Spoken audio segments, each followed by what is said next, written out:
Hey guys, it's Angus, and today I'm probably going to give you my biggest review of the year, the Nikon D5300.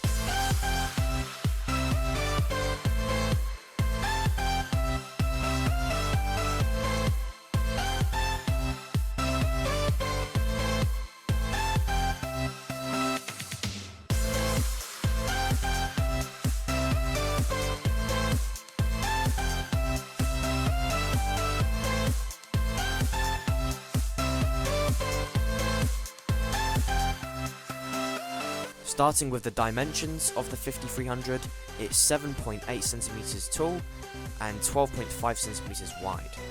So some of you may know this already, but the 5300 is an upgrade from the 5200, with new features like Wi-Fi, GPS, and also a bigger screen. So starting with the design of the 5300, it's great, but I can't really say it's that original mainly because Nikon have designed almost all of their DSLRs exactly the same.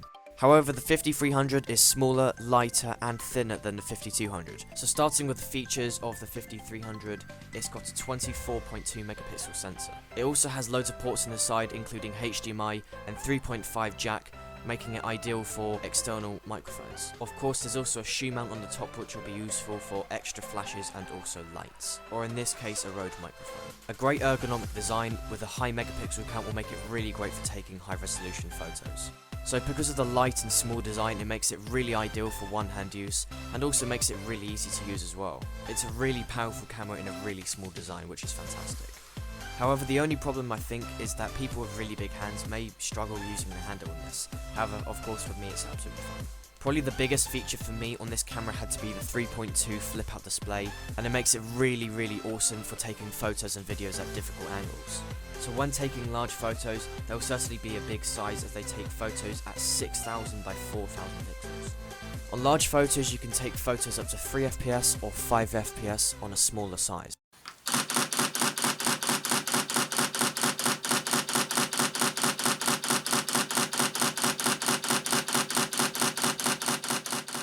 In the space of around 11 seconds, I took around 45 photos, which is really good.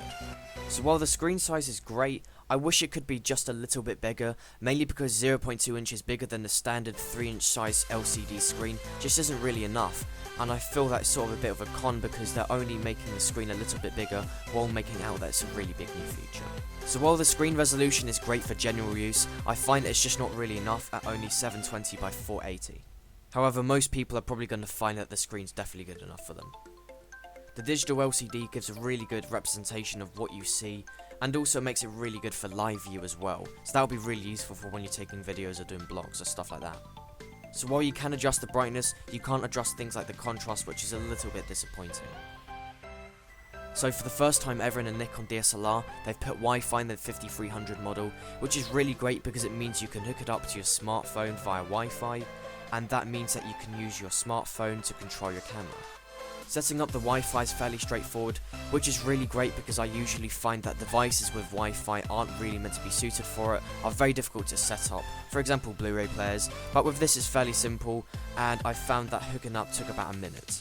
What's also quite nice is that you can change the UI on the camera interface, which makes it really simple, and also you can change the colours and change the layout as well.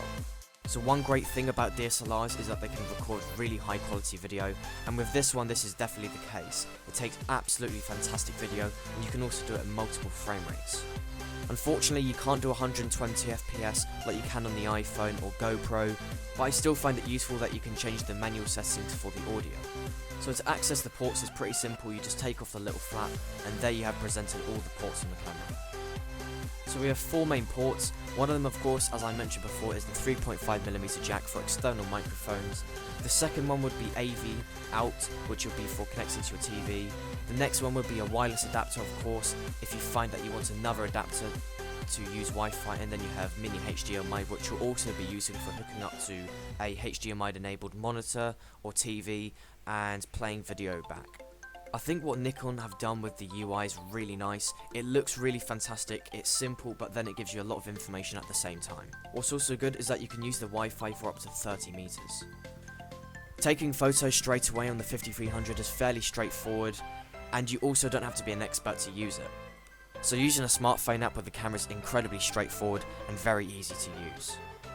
I think there are a couple of things missing, and probably the biggest thing I'd want to have in this smartphone app would be the ability to record a video, and I really think they should just include this in a software update. So the actual picture quality of the camera is incredible.